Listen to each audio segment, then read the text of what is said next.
오늘도 하나님의 말씀 앞에 나오신 여러분들 모두에게 이 시간도 주시는 하나님의 메시지, 음성이 온전히 들려지고 그 말씀의 은혜를 충만히 누릴 수 있기를 주님으로 축복합니다. 수많은 이 땅의 보석 가운데서 광물이 아닌 말 그대로 땅에서 얻을 수 없는 보석이 있는데 그게 바로 무엇이냐? 진주라는 보석이라고 이야기할 수가 있을 거예요. 이 진주는 아시는 분들은 아시겠지만 그냥 조개 몸속에 생기는 것이 아니라 조개의 몸속에서 상처가 난 곳에 모래가 이물질이 들어가면서 그것을 이기기 위해서 자체적으로 체액을 짜내는데 그 체액이 뭉치고 뭉쳐서 만들어지는 것이 바로 진주라는 보석인 것입니다. 특별히 이 진주를 만들어내기 위해서는 조개에서 라카라고 하는 특수한 그 체액이 몸에서 나와서 진주를 만들게 되는데 문제는 바로 무엇이냐? 상처가 난 곳에 모래알이 들어가고 이물질이 들어가니 그 상처의 일들 가운데에 이 라카를 통하여 상처를 치유한다는 것이 조개의 고통을 제가 알 수는 없겠지만 그걸 바라보는 사람들이 그 고통이 이루 말할 수 없을 것이다. 우리도 상처가 난 곳에 뭔가 꺼끌꺼끌한 것이 계속 이렇게 단다라고 생각해 보세요. 얼마나 그것이 자극이 되고 아프겠습니까? 반대로 이 모래알이나 이물질이 들여와도 그렇게 아프니까 라카라는 이 체액을 통해서 만들어지지 않고 가만히 놔두면 어떻게 되느냐? 오히려 몸의 상처가 점점점 깊어져서 결국에는 썩어지고 아무 쓸모없는 껍데기만 그렇게 남게 된다라는 거예요. 무슨 말씀을 드리고자 하냐면 결국 모래알을 통해서 얻게 된 그 고통이 어떻게 그것을 조개가 대처하느냐에 따라서 값진 진주가 만들어질 수 있고 아니면 썩어진 껍데기로 그렇게 남아있는 것처럼 신앙의 길을 걸어가는 우리에게도 마찬가지예요. 우리가 신앙의 여정을 걸어갈 때에 늘 좋은 일만 생기면 얼마나 좋겠어요. 그러나 환경적인 문제가 생길 수 있고 육신의 칠구가 있을 수 있고 사람과의 관계에 어그러진 가운데 누리는 여러 가지 고통의 순간이 있더라는 것입니다.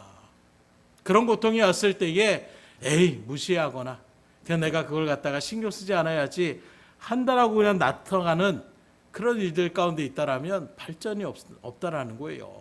오히려 그런 역경과 어려움이 닥쳐올 때에 피하거나 넘어가려고 하는 것이 아니라 당당히 맞서는 조개가 마치 라카라는 그 체액을 만들어내서 그 상처를 갖다가 아물게 하는 것처럼 하나님의 일들 가운데서 우리가 적극적으로 그 모든 일들을 더욱더 하나님을 붙잡고 나아가는 믿음의 자리에 서서 그 역경을 이겨낼 때에 신앙의 장성함을 통하여 더 많은 하나님의 역사의 일들 가운데 쓰임받을 수 있음을 우리가 바라볼 수가 있다라는 거예요.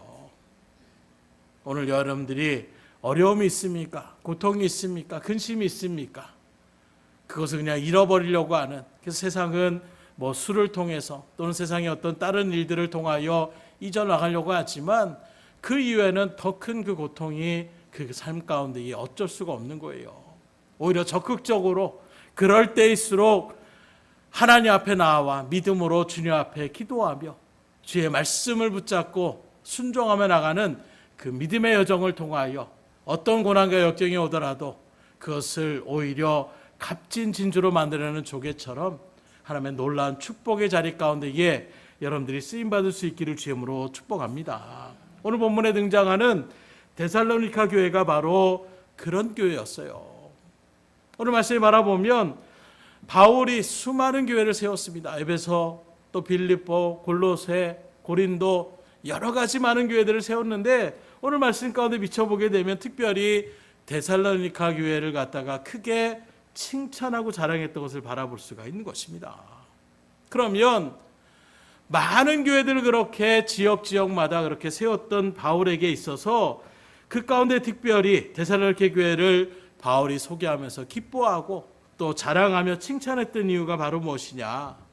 그 이유를 오늘 본문의 말씀은 이렇게 증거합니다. 다시금 3절 4절의 말씀에 보면 형제들아 우리가 너희를 위하여 항상 하나님께 감사할지니 이것이 당연함은 너희의 믿음이 더욱 자라고 너희가 다 각기 서로 사랑함이 풍성함이니 그러므로 너희가 견디고 있는 모든 박해와 환난 중에서 너희 인내와 믿음으로 말미암아 하나님의 여러 교회에서 우리가 친히 자랑하노라.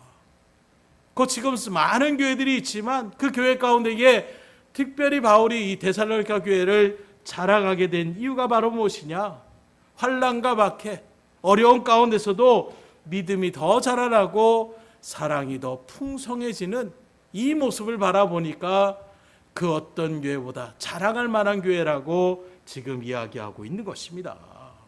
한마디로 얘기하면 데살로니가 교회는 교회가 어려우면 어려울수록 더욱더 믿음으로 든든하게 서고 오히려 그 가운데에 사랑으로 하나됨을 나타내는 그런 교회였다라고 이야기하고 있는 것입니다.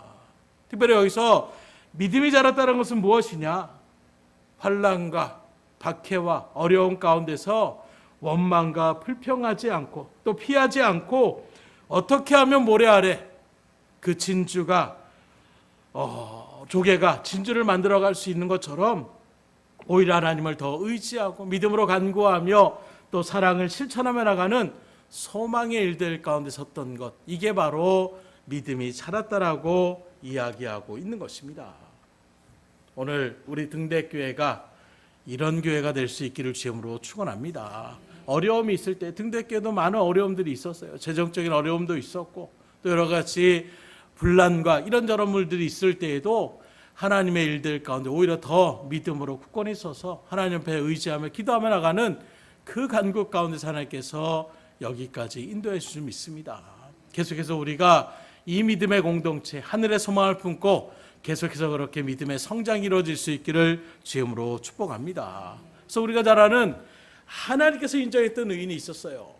바로 욥기서에 바라보게 되면 동방의 우스 땅이라고 하는 그 지역에 욥이 경건한 가운데서 하나님 앞에 나아가는 그 모습을 하나님께서 동방의 의인 욥을 아느냐 이렇게 자랑할 정도로 지칭했던 욥.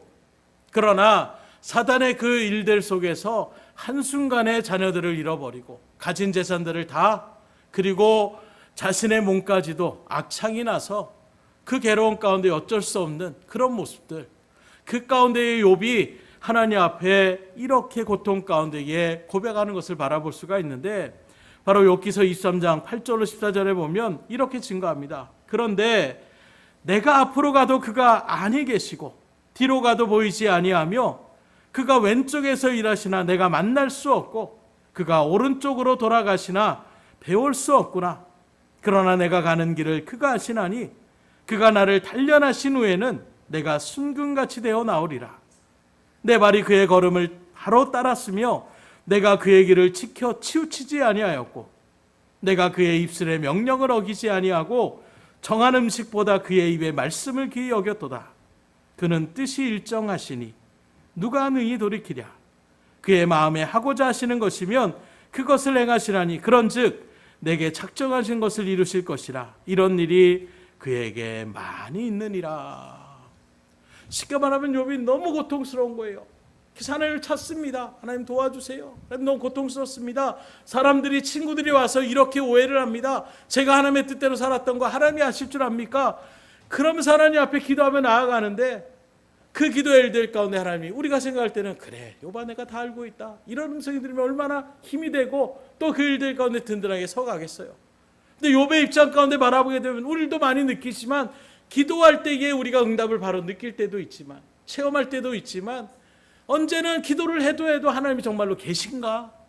하나님 정말 계시다면 이럴 수 있는가? 이런 마음이 들 때가 있더라는 거예요. 욥은 그렇게 표현합니다. 내가 오른쪽을 바라보고 하나님을 찾는데 하나님 분명히 일하시는 것 같은데 내 눈에는 보이지 않더라는 거예요.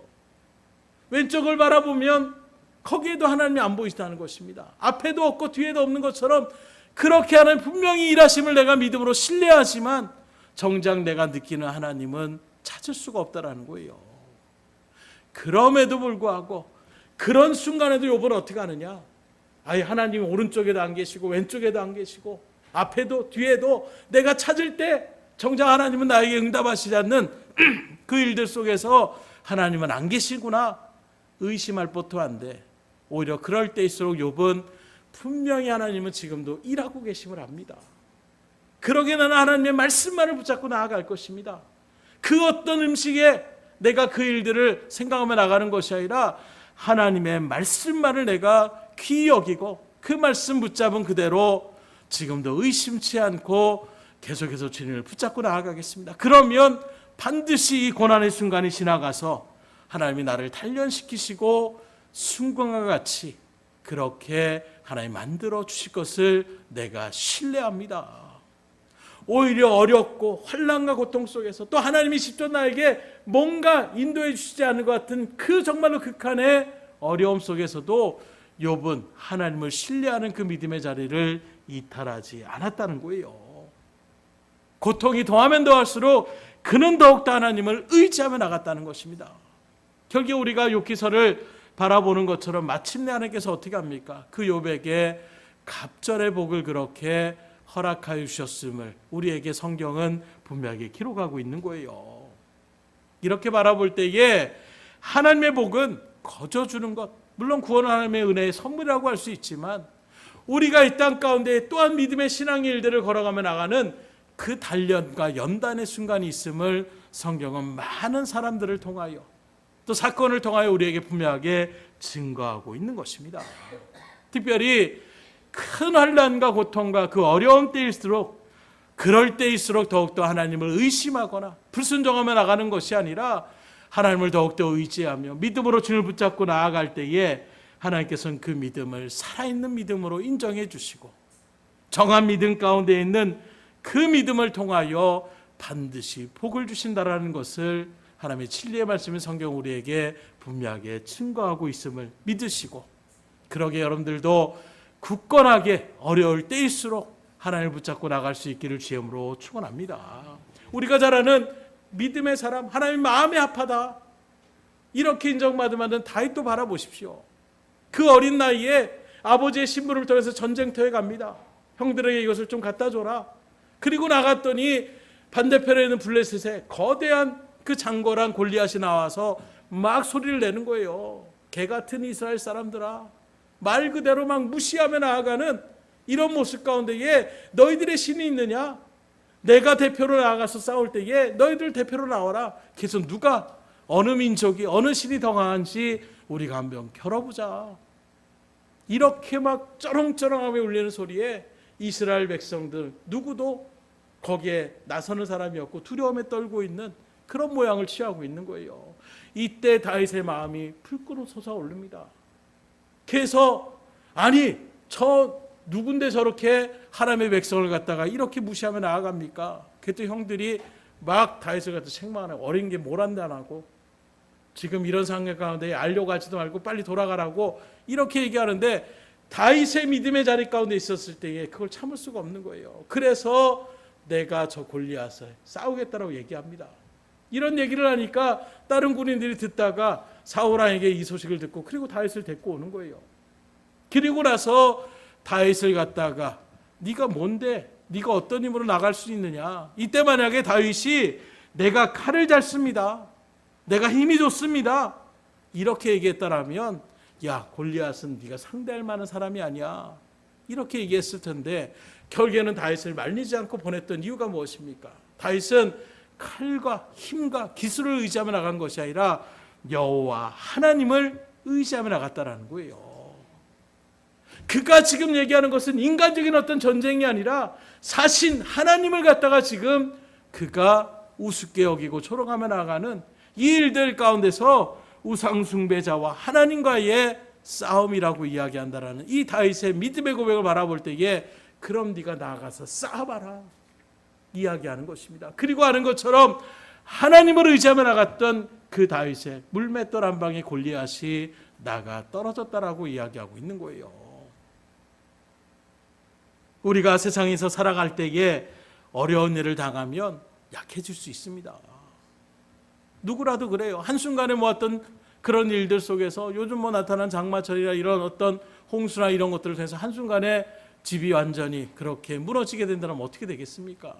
그 절망감은 이루 말할 수가 없을 거예요. 오히려 그 마음 가운데 하나님 어떻게 내가 하나님을 의지하며 나가는데 나에게 이런 시련을 주십니까? 이게 일반적인 어떤 우리의 모습이지 않냐라는 것입니다. 하나님을 바라보지 않고 나의 처지와 현실과 상대방이 가진 것을 바라보며 두려움을 느낄 때가 있고 괴로움과 어려움 가운데에 나약해질 수밖에 없는 것이 우리의 육신의 모습이라고 얘기할 수가 있는 거예요. 그러나 이럴 때일수록 진리의 말씀인 성경, 하나님은 우리에게 분명하게 얘기합니다. 하나님을 더욱더 붙잡고 의지하라는 거예요. 의심치 말고 진을 붙잡고 나아가라는 것입니다. 내가 해결할 수 없는 그 문제를 하나님 앞에 맡기면서 그 하나님은 반드시 어떤 것도 해결할 수 있다라는 분명한 믿음을 가지고 주님을 붙잡고 나아갈 때에 하나님은 역사하여 주신다라는 거예요. 그리고 그런 시간을 통하여 우리의 믿음을 하나님은 더욱더 굳세게 세워주시겠다는 것입니다. 그러니 시련과 고난과 어려움을 두려워하지 마시고 오히려 이 일들을 통하여 나의 믿음을 성장시켜 주시고 더 놀라운 복과 은혜를 허락하여 주실 하나님을 붙잡고 나갈 수 있기를 주임으로 축복합니다. 쉽지 않아요. 흔히 우리가 얘기할 때에 어떤 거창한 것을 얘기하면 현실은 그렇지 않다, 이 말을 할 때 우리는 거기에 주눅들 때가 있어요. 그러나 분명히 기억하십시오. 믿음의 길을 걸어가는 사람은 현실을 바라보는 그 일들 가운데 주저하는 사람이 아니라 그 뒤에 주시는 하나님의 놀라운 소망을 믿음으로 신뢰하는 가운데에 당당하게 그것을 맞서며 나가는 그 믿음의 발걸음이 바로 믿음의 길에 선 저와 여러분들의 자리임을 분명하게 여러분들의 심령 가운데 새길 수 있기를 주님으로 축복합니다. 그럴 때 하나님은 역사하시는 거예요. 그래서 하나님의 말씀인 성경을 통하여 우리는 그런 것들을 보여주는 것입니다. 욥을 봐라, 다윗을 봐라, 아브라함을 봐라, 이삭을 봐라. 하나님의 일들 가운데에 우리에게 보여주시는 일들은 그들도 그런 극한의 어려움 속에서 어떻게 했느냐, 끝까지 하나님을 붙잡고 신뢰하며 나갈 때에 누가 보더라도, 어떤 사람이 오더라도, 친한 친구들이 오더라도 야 네가 뭘 잘못했지, 너 같은 일들은 하나님이 저주받아서 된 일이다. 그럼에도 불구하고 나는 하나님 앞에 온전하게 서겠다라는, 그럴 때일수록 앞에 하나님이 보이지 않아도 내가 계속 하나님을 찾고 그 하나님 말씀을 붙잡고 나가겠다는 그 믿음의 일들 속에 결국에 하나님께서 복과 은혜의 자리로 인도하여 주시더라는 거예요. 오늘 여러분들에게 이 은혜의 말씀이 그대로 새겨져서 오히려 그 고통 속에 넘어지거나 쓰러지지 마시고 의심치 마시고 그럴 때에서 더 주님을 붙잡고 나갈 수 있기를 주님으로 축원합니다. 오늘 데살로니가 교회가 바로 그와 같은 교회였다라는 거예요. 겉으로 볼 때는 환난과 박해와 핍박 가운데서 어려움을 당할 수밖에 없는 그 순간에 일반적으로 아이고 저 교회 어떻게 재정적인 문제가 생겼네, 아 저기 어떻게 주변의 지역들이 막 뭐라고 하네, 아이고 그 교회 무너질 수도 있겠네, 이렇게 우리가 생각해 바라봤던 그 교회가 오히려 믿음으로 더 똘똘 뭉치고 오히려 더 사랑으로 풍성한 일들 가운데서 서로의 사랑이 무엇입니까? 오늘 새벽에도 나눈 것처럼 사랑은 실천이에요. 같이 있는 어려운 사람들을 나몰라 알고 나도 지금 힘들어 죽겠는데 누굴 신경 쓸 수 있어요? 이게 아니라 그 어려움을 바라보면서 그 사람의 부족함을 채워주며 나가는 것, 이 사랑의 모습이 오히려 어려움 속에서 서로만 어떻게 보면 우리가 코로나 일들 속에서도 나타났던 일들 속에 많은 선교사님들이 다 한국으로 다시금 돌아올 수밖에 없었어요. 왜 그렇습니까? 여러 가지 어떤 재정적인 문제 이런 일들을 통해서 완전히 그것이 끊겨버리는 거예요. 쉽게 말하면 아니 지금 교회도 지금 우리 성도들의 삶도 힘들어 죽겠는데 선교비를 보내는 것이 이게 어떻게 당장 우리 급한 물부터 꺼야지, 이게 어찌 보면 나아가는 모습들. 그래서 선교의 어떤 사명들은 거기서 일하며 나가는 선교사님보다는 다 지교에서 또는 어떤 기관에서 지원을 받아서 그 일들을 진행해야 되는데 지원이 딱 끊겨버리는 거 왜요? 지금 우리들도 수입이 없고 우리도 힘들어 어려운 가운데 있는데 이런 모습들이 나타나더라는 거예요. 그 속에서도 계속해서 우리가 이런 일들 가운데에 끊겨지지 않고 우리가 후원했던 일들 가운데 무려 많은 액수는 아니지만 계속해서 우리가 도움을 주며 나아갈 수 있음에 감사할 수 있기를 주님으로 축원합니다. 그럴 때일수록 더 하나님을 의지하며 나아가는 믿음의 사람들이 또한 빛을 발하며 나가더라는 거예요. 그렇다면 우리가 하나님을 의지하는 것이 무엇으로 나타날 수가 있는가? 그 의지의 표현은 가장 성경이 말씀하는 것 가운데 하나는 기도의 자리를 지켜나가는 것입니다. 다른 것은 막을 수 있어도 기도가 하나님 앞에 올려지는 기도는 막을 수가 없는 거예요. 누가복음 22장에 보면 예수님께서 제자들에게 기도하라 이렇게 선포하시면서 뭐라고 하느냐, 왜 기도하는지에 대한 부분들을 분명하게 나타내시는데, 누가복음 22장 40절에 보면 그곳에 이르러 그들에게 이르시되 유혹에 빠지지 않게 기도하라 하시고, 왜 기도하라고 합니까? 유혹에 빠지지 않도록, 사단의 시험에 빠지지 않도록 기도의 무장을 하라고 말씀하고 있는 거예요. 지금도 사단 나기는 우리를 시험에 들도록 하게 할 수단과 방법을 가리지 않습니다. 욥기에 나오는 욥의 모습을 통해서 가지고 있었던 것을, 또는 내가 사랑했던 것을, 또는 나 자신의 육신의 질곡 가운데에 이렇게 우리의 어떤 신앙의 모습들을 무너뜨리려고 하는 것이 사탄의 모습이더라는 거예요. 때문에 우리가 욥과 같이 기도하지 않으면 모든 것이 다 시험거리가 되고 원망과 피길거리가 될 수밖에 없습니다. 그렇기 때문에 기가 따갑도록 기도하라는 거예요. 신앙의 양대 산맥은 무엇이냐? 말씀과 기도인 것입니다. 다른 것을 우리가 좀 놓칠 수 있어도, 내가 헌신은 조금 힘들어서 조금 그런 일들 가운데 봉사헌신하는 일들을 조금 우리가 할 수 있어도 절대 여러분들이 놓치지 말아야 될 것은 말씀과 기도의 자리예요. 근데 참 안타까운 일들 가운데 하나는 흔히 말하는 정말 신천지가 나아갈 때에 그들이 자랑스럽게 얘기하는 것 중에 하나 바로 무엇이냐? 기존에 있는 성도들, 교회 다니는 사람들이 성경을 잘 모른다라는 거예요. 아주 우습게 여깁니다. 심지어 사역자들도 우습게 여겨요. 목사들이 성경을 알면 얼마나 아느냐?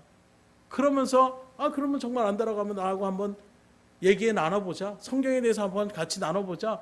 이렇게 나가는 그런 모습들을 발견하게 됩니다. 거기에 사람들이 움츠러거려요. 저도 당황했습니다. 정말 어떻게 할까? 막상 딱 맞닥뜨리게 돼 보니까 말 그대로 수박 겉핥기식인 자기들의 어떤 우김적인 이런 일들의 모습들이 나타나더라는 거예요. 그런데 이런 말씀들을 갖다가 우리가 나갈 때에 그걸 정말로 대처하지 못하고 그런가 보다 하고 넘어가는 사람들이 의외로 많이 있다는 것입니다. 말씀을 얼마나 묵상하며 나가고 있습니까? 그저 일주일에 한번 교회 나오는 것으로 만족하신다라면 사단이 얼마나 여러분들을 우습게 생각하시겠어요. 군인들도 바라보십시오. 잘 벼러진 칼처럼 훈련을 하고 이 무더위 속에서도 유격 훈련을 하고 여러 가지 훈련을 받았던 그럴 때 군기가 바짝 든 군대들은 다른 사람들이 보더라도 딱 보이는 거예요. 그런데 말 그대로 흔히 말하는 당나라 군대냐 이런 얘기들을 저도 군대 생활하면서 많이 하는데 말 그대로 군기가 없는 거예요. 배고프면 도망가고 그런 일들 가운데 군혈은 제대로 하지도 못하고 이런 모습 가운데 서게 되면 어떻게 됩니까? 전쟁이 나면 그냥 밥인 거예요. 그렇기 때문에 말씀의 무장. 여러분들 갈라디아서 바라보세요. 성령의 여러 가지 어떤 일들 가운데에 우리에게 방어적인 구원의 투구, 의의 방패, 복음의 신, 다 어떤 방패 일들 가운데서 그 사단 마귀를 대적하며 나갈 수 있는 공격형인 무기는 무엇이냐? 말씀의 검이라고 말씀하고 있어요. 성령의 검, 말씀의 검. 그러기에 우리가 말씀을 모른다는 것은 방어만 하다가 끝날 수밖에 없는 거예요. 그 대적을 무찌르려면 말씀을 알아야 되는 거예요. 그들이 이렇게 주장하면 하나님의 말씀은 그런 것이 아닌데 그건 그런 의미가 아닙니다. 우리가 충분하게 그들에게 침감해 나갈 수 있는 이 시대의 구원자는 이 시대를 사용하는 사람은 이만입니다. 이렇게 얘기할 때에 성경 어디에도 그렇게 얘기하고 있지 않습니다. 오직 우리의 구원의 길은 예수 그리스도에는 없다라고 분명하게 우리에게 친구하고 있습니다. 담대하게 선포할 때에 그들이 움츠러들 수밖에 없는 거예요. 그래서 말씀을 아는 것이 그만큼 중요한 것입니다. 그리고 그 말씀을 붙잡고 주님 앞에 기도하며 나가는 친밀한 시간, 바로 기도의 자리가 우리에게 너무나도 중요하다는 거예요. 왜요? 그 기도를 하지 않았을 때 결국에는 예수님께서 기도해라, 유혹에 들지 않도록, 시험에 들지 말도록 기도해라. 그러나 그들이 꾸벅꾸벅 졸고 기도하지 못했습니다. 결국에 어떻게 됩니까?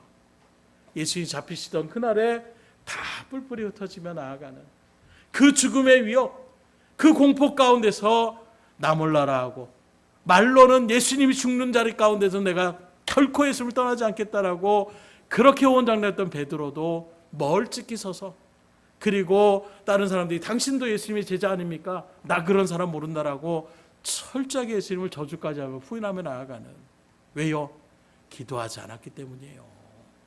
그러기에 오늘날 기도하며 나가는 우리 등대교회의 큰 자랑거리 중에 하나가 기도의 불씨가 꺼지지 않는 것이라고 하는데, 어느 순간에 기도의 자리 가운데 우리가 서지 못하고 있는 것은 아닌가. 끊임없이 기도하셔야 돼요. 언제까지요? 주님이 우리를 부르실 때까지. 이제 천국에 올라가면, 우리가 소망하는 하늘나라에 들어가면 더 이상 기도할 필요 없어요. 왜요? 거기는 하나님과 같이 동행하며 나가는 삶의 자리 가운데 서기 때문에 굳이 우리가 들어주실까 할 필요 없습니다. 그냥 대면하면서 우리가 하나님 앞에 이야기하며 나갈 수 있는 그런 이 땅 가운데 있을 때에 기도를 쉬지 말기를 주임으로 축원합니다. 그래서 우리가 잘 아는 말씀처럼 쉬지 말고 기도하라고 말씀하잖아요. 그만큼 기도는 우리 가운데 중요한 것입니다. 시험에 가장 빠른, 내가 시험에 들고 싶다, 기도하지 말아보세요. 금방 여러분들 시험의 자리에 들 수밖에 없습니다. 예수님께서 제자들에게 늘 기도를 강조했던 이유가 바로 여기에 있는 거예요. 우리가 너무 연약하기 때문에, 우리가 대적하는 사단 마귀는 우리의 약점을 다 알고 틀어지고 있는 그런 존재이기 때문에, 그러기에 우리가 하나님을 붙잡고 나아가는 기도의 자리에 서지 않을 때에 우리는 넘어질 수밖에 없는 거예요. 나의 영적인 상태, 사람들과의 관계, 그 모든 것들이 결국에는 기도에 달려있음을 분명히 생각하셔서, 기도하지 않으면, 영적으로 내가 하나님의 거리 가운데 서게 되면 어떻게 됩니까? 마음이 넉넉해지지가 않아요. 마치 부모가 여유로울 때에 자녀들이 뭐 이런 거 얘기하면 그랬어? 뭐 얘기해? 다 들어주지만 내가 지금 막 힘든 일들 가운데 있어요. 막 신경이 날카로워집니다. 그럴 때 자녀들이 와서 뭐라고 얘기해 보세요. 그냥 큰 소리로 야 나중에 얘기해, 이렇게 얘기할 때가 있는 거예요. 마찬가지예요. 영적으로 우리가 하나님과 깊은 교제 가운데 친밀함을 누리게 되면 넉넉함으로 주의 일들을 이겨나갈 수가 있습니다. 그러나 내가 하나님과 관계가 단절되는, 기도의 자리가 단절되고 말씀의 자리가 단절되면 그 다음에 어떻게 됩니까? 내가 내 힘으로 나아갈 수가 없는 거예요. 작은 일에도 괜히 모세의 말로 열불이 나고 짜증이 나고 귀찮아지고, 이런 일들 가운데 무기력함을 느끼며 나아가는 이런 일들 가운데 있는 것입니다. 혹시 지금 여러분들 삶 가운데 그런 마음의 자세가 있다면 빨리 기도의 자리를 회복할 수 있기를 주님으로 축원합니다. 주님을 붙잡고 나가셔야 돼요. 그럴 때일수록 나 힘이 없어요, 너무 지쳐서 기도도 못하겠습니다. 아니요, 다 내가 힘이 없고 내가 정말 죽을 지경이 있을지라도 그때에 더욱더 하나님 앞에 기도하며 나가셔야 되는 거예요. 두 번째로 우리가 기도해야 될 이유는 바로 무엇이냐? 하나님의 뜻을 찾기 위해서라고 얘기할 수가 있는 것입니다. 그래서 우리가 주기도문을 주님께서 가르쳐주신 기도를 바라보게 돼도 하나님 앞에 영광되는 하나님의 뜻을 구하며 나가는 기도를 우리가 바라볼 수가 있는 거예요. 곧 기도는 내가 내 뜻을 하나님 앞에 아뢰는 것. 하나님, 나 이런 문제가 있습니다, 이런 소원이 있습니다, 이런 일들 해결해 주셔야 됩니다, 내 어떤 뜻만을 하나님의 아뢰는 자리가 기도가 아니라, 정말 하나님께서 칭찬받는 기도는 하나님의 뜻을 찾는 기도가 자리가 된다는 거예요. 그런데 우리의 기도의 대부분을 바라보게 되면 내 생각만을 관찰하며 나가는, 내가 이미 하나님 이렇게 하면 좋겠다, 하나님 이렇게 해 주십시오 라고 이미 결정하며 나아가는 이런 기도를 올릴 때가 참 많이 있더라는 거예요. 심지어 그런 기도를 올리면서도 어떻게 생각하느냐? 내가 하나님의 뜻대로 기도하고 있다라고 착각하시는 분들까지도 있다라는 거예요.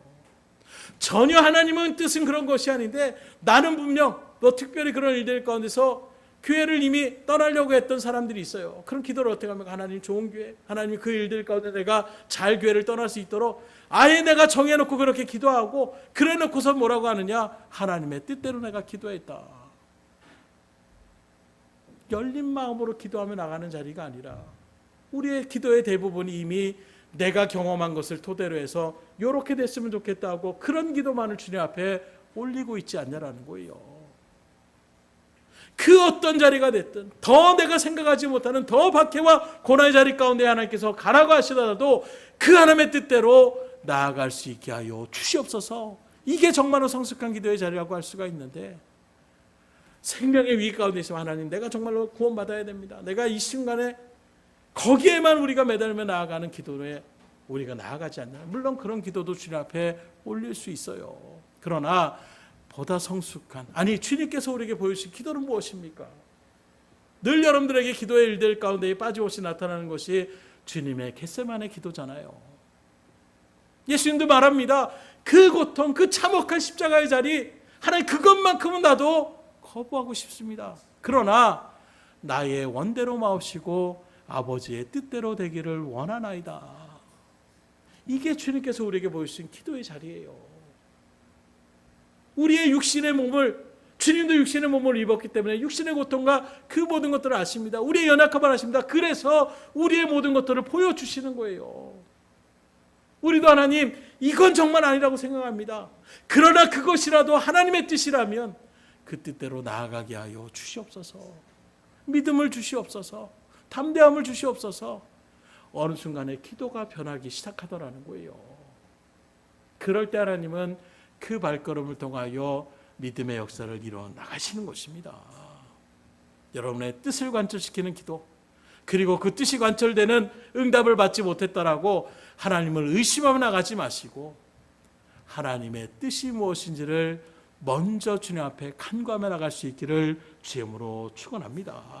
그래서 단적인 어떤 이런 이야기가 있더라고요. 어떤 청년이 결혼의 정년기가 됐습니다. 결혼할 나이가 되어도 배우자를 만나지 못해서 그런 마음 가운데 버스를 탔다는 거예요. 버스를 타면서 마음속으로 이렇게 기도했답니다. 하나님, 과연 어떤 자매가 저의 배우자가 될까요?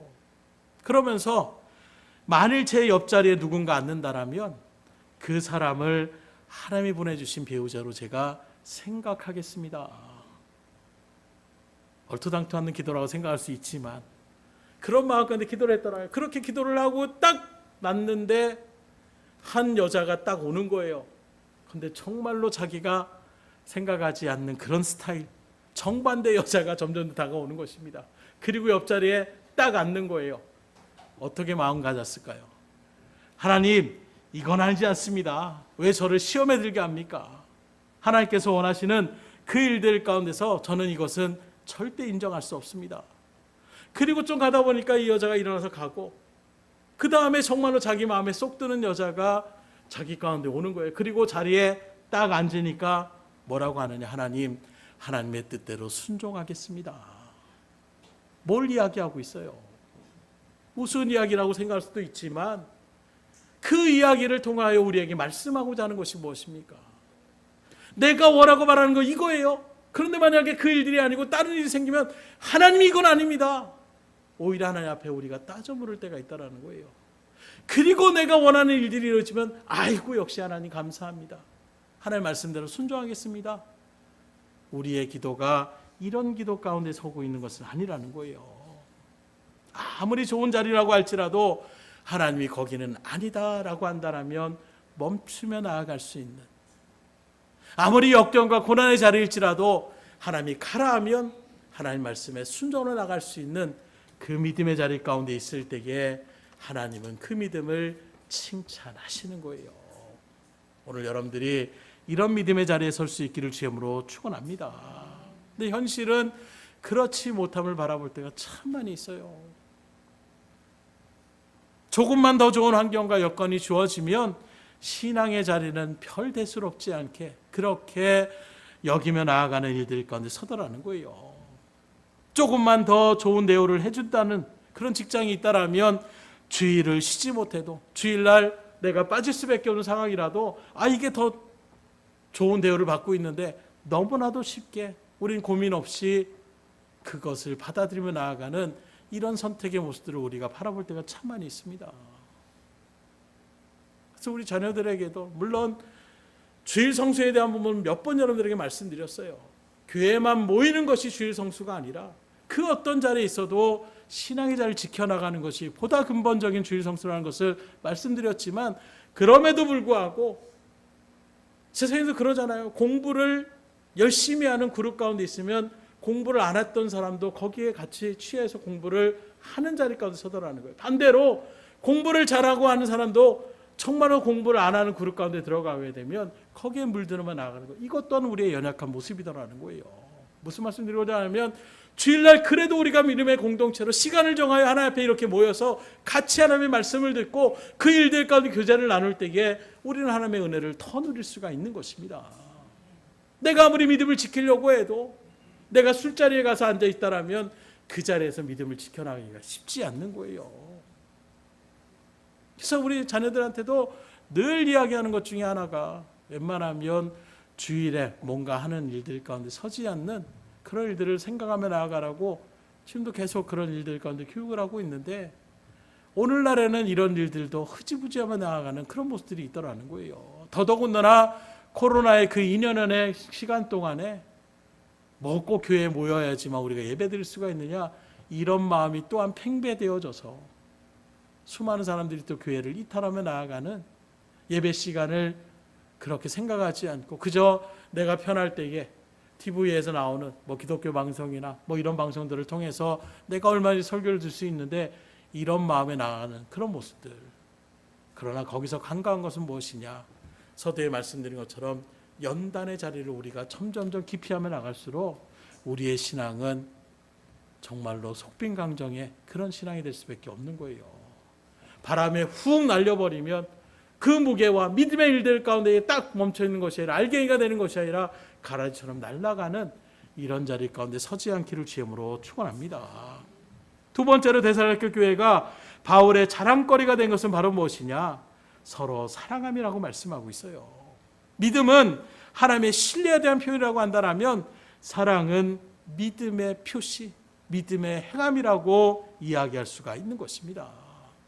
예레미야 32장에 보면 눈물의 선지자가 일컬어지는 예레미야가 나오는데 이 예레미야가 이스라엘이 이제 멸망당합니다. 하나님의 뜻대로 서지 않았던 일들 가운데에 하나님이 이 나라를 심판하십니다. 이렇게 하나님의 말씀을 선포하다가 시드기야 왕에게 미움을 받아서 감옥에 갇히게 돼요. 그런데 예레미야가 그렇게 감옥에 갇혀 있을 때에 그 예레미야의 사촌이 와서 뭐라고 하느냐? 내 땅을 사라고 이야기하는 것입니다. 아니 지금 예레미야가 뭘 선포하고 있어요? 이 나라는 이제 멸망합니다. 나라가 지금 없어질 위기 가운데 있는 것을 선포하며 나가고 있는데 사천이 와서 위로하거나 뭔가 격려를 해주긴 못하면 먼저 내 땅을 갖다가 사라고 이야기를 하는 것입니다. 그런데 예레미야가 어떻게 하느냐? 그 땅을 사겠다라고 이야기하고 있는 거예요. 왜 그러느냐? 예레미야가 어리석어서 세상 물정을 몰라서 그것을 산다라고 하는 것이 아니라 하나님의 말씀을 따라서 소망과 희망을 가지고 그 땅을 사겠다라고 이야기하고 있는 거예요. 곧 지금 이스라엘 나라 멸망을 당할 것을 예레미야는 알고 있었지만 그 땅을 사서 다시금 하나님께서 회복시켜 주신다라는 것을 70년의 기간 가운데서 다시금 하나님이 이 나라를 회복시켜 주신다라는 이 소망의 메시지를 주기 위해서 그 사천의 땅을 예레미야가 구입했다라는 거예요. 다시 말하면 예레미야가 사천의 땅을 산 것은 그로 인하여 당장의 사천이 살고 또 하나님의 선지자로 세우신 자기가 밭을 일구며 나아가는 그런 믿음의 본을 보여서 많은 사람들이 땅을 사야 할 때라는 소망을 그들에게 알려주고자 했던 그 발걸음 가운데서 예레미야가 나아갔던 것입니다. 곧 어려운 가운데서 오히려 밭을 사서 사람들에게 꿈과 소망과 희망을 주기 위한 그 사랑의 마음을 가지고 땅을 구입했던 것을 우리가 말씀대로 바라볼 수가 있는 거예요. 오늘 이 시대에 저 여러분들이 그런 사람이 될 수 있기를 주님으로 축원합니다. 경제적인 공황에 대한 일들을 바라볼 때에 제가 아직도 어린 나이에 여러 가지 예화책을 갖다가 이렇게 읽다 보니까 그런 내용이 미국의 경제 공황이 일어났을 때 어떻게 일어나느냐? 한 사람이 늘 갔던 술집이 있습니다. 그래서 바텐더하고 이런저런 얘기를 하다가 은연중에 옆에 의자를 보니까 신문을 딱 봤는데 신문에 경제 공황, 경제가 이제 불황 이런 소리를 딱 듣는 거예요. 그러니까 이 사람이 뭘 생각하느냐? 아이고 지금 내가 이게 술 마실 때가 아니구나. 술부터 딱 끊어야지. 그리고 그 사람이 그렇게 술을 막지 않고 나아가다 보니까 어떻게 됩니까? 결국에는 술을 파는 사람들에게도 영향이 오는 거예요. 점점점 그 사람들의 어떤 일들 속에서 그 일들이 소비가 줄어드니까 상업을 하는 사람들도 힘들어지니까 물가는 또 올라가고, 그러니 계속해서 이것이 악순환이 될 수밖에 없더라는 거예요. 곧 경제 자체가 어려워서 생기는 일들도 물론 있을 수 있지만 미래에 대한 그런 두려움의 일들로 경제공황이 일어날 수가 있다는 거예요. 무슨 말씀을 드리고자 하냐면 우리는 불안감을 조성하는 사람이 되어서는 안 된다는 거예요. 오늘 새벽에도 말씀드린 것처럼 우리는 마음을 시원케 하는 사람들이 되셔야 되는 거예요. 세상 속에서도 또 믿음의 선들 가운데 있어서는 안 되겠지만, 어떤 사람을 생각하면 그 사람을 약속 시간을 만나기만 하더라도 가기 전부터 마음이 그냥 기대감이 되고 기분이 좋아지는 이런 어떤 만남이 있는가 하면, 어떤 사람이 왔다라고 하면 괜히 마음이 불편하고 그 사람 곁에 있으면 내가 위축되고 또는 어떤 일들 가운데에 뭔가 기분이 좋아지지 않는 이런 일들의 사람들이 되어서는 안 된다는 거예요. 어떻습니까? 우리 옆 사람 한번 바라보세요. 옆에 있으면 괜찮으시겠어요? 아니면은 옆에 있으니까 왠지 마음이 부담이 되십니까? 주의 일들 속에서 우리가 믿음의 공동체를 모였을 때에 적어도 우리가 교회 안에서 서로 분열을 일으키고 서로 미워하고 나간다면 이건 정말로 하나님의 뜻을 거스르며 나가는 자리예요. 정말로 세상에서 지친 몸을 이끌고 나왔을 때에 물론 하나님의 말씀을 통해서 또 하나님의 은혜를 통해서 우리가 은혜를 통하여 다시금 힘을 얻을 수도 있지만, 시적으로 여러분들의 믿음의 성도들이 격려해주고 아이고 제가 기도해 줄게요, 아이고 제가 같이 글들 할게요, 뭐 때문에 그러세요? 이렇게 관심을 가지고 그 일들 가운데 섰을 때에 그때 우리의 마음이 또 힘을 얻을 수가 있는 것입니다. 여러분들이 우리 등대교회가 그런 자리매김을 할 수 있기를 주님으로 축원합니다. 데살로니가 교회가 그래서 칭찬받은 거예요. 다 어려운 일들 가운데 있을 때에 아이고 나만 어려워요, 저분도 어려운데요, 제가 오히려 저분 일들 속에서는 훨씬 낫죠, 아이고 오히려 제가 도와줘야죠, 오히려 이런 마음의 자세로 나간다라면 그게 지역이 됐든 어떤 모임이 됐든 교회가 됐든 아마 거기에는 힘이 넘칠 거예요. 그래 힘내자, 이게 끝이 아니다, 다시금 소망 품어 나갈 수 있는 동력을 그렇게 일어나갈 수가 있는데, 말 그대로 여기도 막 일굴의 진상이 나고 막 여기서도 막 힘들어가지고 아이고 이제 끝이다, 아이고 나도 근데 당신도 그래요 나도 그래요, 그냥 같이 막 거기서 얼어져가지고 울며 나아가는 이스라엘 백성들이 그 하나님이 적각거리는 가나안 땅을 앞에 두고서 40일 동안 12명의 정탐꾼을 보내고 정탐을 딱 들었을 때 뭐라고 하느냐, 10명의 정탐꾼이 정말 땅은 좋은데 거기에 있는 사람들이 기골이 장대하다, 우리는 다 죽는다. 이 소식에 어떻게 반응하느냐, 이스라엘 백성들이 다 통곡하면서 오는 거예요. 아니 왜 우리를 여기까지 끌고 와서, 아니 차라리 좋은 땅이라는 것을 모른다라고 한다면 우리가 서운하지도 않을 텐데, 좋은 땅이면 뭐냐, 거기에 들어가면 죽을 수밖에 없는, 하나님이 그 땅을 주시겠다고 약속하셨는데 이들은 그 소리만을 듣고 말 그대로 현실을 직시했다라는 그런 보고만을 듣고 오히려 하나님 앞에 원망불평하며 슬피 울며 나아가는 그 대성통곡에 하나님이 진노하시는 거예요. 그래서 오히려 40일 동안 정탐했던 그 날을 갖다가 한 날을 한 해로 그렇게 하나님이 계수해서 40년 동안 이스라엘 백성들이 광야 가운데 방황하게 되는, 이게 얼마나 안타까운 일이에요.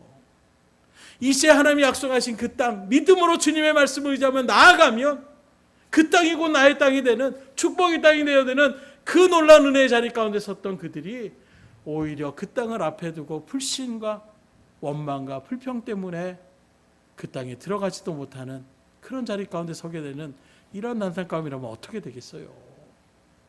오늘 여러분들의 신앙이 믿음의 자리를 굳건하게 지켜나갈 수 있기를 주님으로 축원합니다. 철의 시간도 말씀드렸지만 조금만 더 가면 꼬링점인데, 조금만 더 가면 내가 이제 살 수 있는데, 버티고 그냥 몇 시간을 몇 날을 그렇게 버티다가 결국에는 조금만 한 2, 3m만 더 가면 되는데 더 이상 못 간다라 해서 거기서 주저앉는다라면 가장 불쌍한 사람이 될 수밖에 없는 거예요. 끝까지 믿음의 자리를 지켜나갈 수 있기를 주님으로 축원합니다. 하나님의 감사의 조건이 되는, 또 하나님 앞에 자랑거리가 되는 우리 등대교회가 될 수 있기를 주님으로 축원합니다. 그래서 어려울 때에 더욱 믿음의 자라남의 증거함이 드러날 수 있어야 돼요. 잘 이루어질 때, 평탄할 때, 그럴 때 믿음이 나타났다고 해서 그 믿음은 커 보이지 않습니다. 정말로 저 사람은 어떻게 저 자리에서 어떻게 할 수 있을까? 그 순간에 믿음을 지키고 믿음의 고백을 하고 하나님을 의지하고 소망을 놓치지 않고 사랑을 실천하며 나가는 그 발걸음 속에 그때에 정말로 믿음이 천금같이 빛을 바라며 나갈 수가 있는 것입니다. 그래서 세상에서도 어려울 때에 그 사람의 행동이 정말로 그 사람의 모습이라고 이야기를 하는 거예요. 친구에 대한 누가 정말로 너의 진정한 친구냐 하는 부분들도 알잖아요. 부자 아들에서 늘 친구들은 막 수많은 저 친구 엄청 많습니다. 그때 어떻게 합니까? 돼지를 잡아서 마치 시체를 갖다가 사람 시체를 업은 것처럼 하고서 나 좀 숨겨달라고 얘기했을 때에 그 아들의 친구들은 다 그냥 난 너 모른다라고 거부하며 나아가는, 뭘 얘기합니까? 어려울 때에 나를 생각하며 나가는 그 친구가 친정한 친구라고 이야기하고 있는 거예요. 세상에서 왜 그런 얘기가 나옵니까? 이 세상에 많은 일들이 그렇게 나타나. 좋을 때는 다 좋은 것처럼 보여요. 그러나 어려울 때에 다 뿔뿔이 흩어져 나간다라면 그건 참 친구일 수도 없고 참 믿음일 수도 없고 참 신앙일 수도 없는 거예요. 어려울 때일수록 더욱더 주님을 붙잡고 나갈 수 있기를 주님으로 축원합니다. 말씀을 드립니다. 지금 여러분들은 어떤 상황 가운데 있습니까? 낙심과 어려움과 환난의 어려움 가운데 있습니까? 그럴 때일수록 더욱 믿음의 자리를 지켜나갈 수 있기를 주님으로 축원합니다.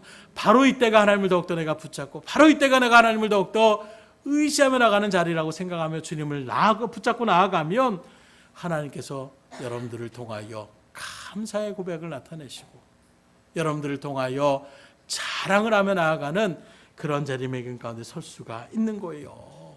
바로 그러는 그 고통의 자리 가운데 여러분들이 더 주님을 의지하며 나가는 그 자리가 정말로 고귀한 진주를 그렇게 만들어낼 수 있는 은혜의 자리가 될 수가 있는 것입니다. 오늘 하나님이 이런 말씀을 통하여 우리에게 증거하는 것은 오늘 믿음의 길을 걸어가는 여러분들이 이탈되지 않고 올해 하나님의 자랑거리가 되는 믿음의 권속들이 되기를 바라고 원하시는 거예요. 그러니 원하기는 이 자리에 계신 또 말씀 앞에서는 여러분들 모두들이 하나님이 더욱더 그 믿음의 일들 가운데 든든하게 서고 사랑이 풍성하여 하나님의 큰 기쁨과 자랑거리가 될 수 있는 복된 믿음의 자리 가운데 설 수 있기를 주님으로 축원합니다. 기도하겠습니다. 하나님 감사합니다. 오늘도 주님의 복된 날 세상과 버타지 않고 하나님의 정한 시간 주의 말씀에 은혜를 사모하며 주님의 뜻을 믿음으로 받아들이길 소망하여 오늘도 주님 앞에 나온 믿음의 백성들 이 시간 하나님의 말씀 특별히 데살로니가 교회가 그 바울을 통하여 하나님의 자랑거리가 되었음을 선포하며 나갔던 그 믿음의 이면에 그들이 어려울 때에 그 환난과 박해 속에서 믿음이 더욱 자라고 사랑의 풍성함이 그런 일들 가운데 이루어졌을 때에 그것이 하나님 앞에 기쁨이 되고 자랑거리가 된 것처럼 오늘날 많은 일들 가운데에 여기저기 힘들다는 소리가 있습니다. 시적인 물질의 문제를 통하여 환경의 문제를 통하여 사람들의 관계 또 육신의 즐거움 때문에 고통받는 주의 백성들이 있습니다. 그럴 때일수록 하나님 오늘 이 말씀이 소망이 되게 하여 주셔서 더욱더 하나님을 의지하며 나갈 때에 욕과 같이 순금과 같이 하나님께서 단련시켜 주심을 통하여 놀라운 복과 은혜를 충만히 받아 누리며 나갈 수 있는 우리의 발걸음이 될 수 있도록 인도하여 주시옵소서. 모든 것을 주님 앞에 의탁드리오며 예수의 손 받들어 기도드렸사옵나이다. 아멘.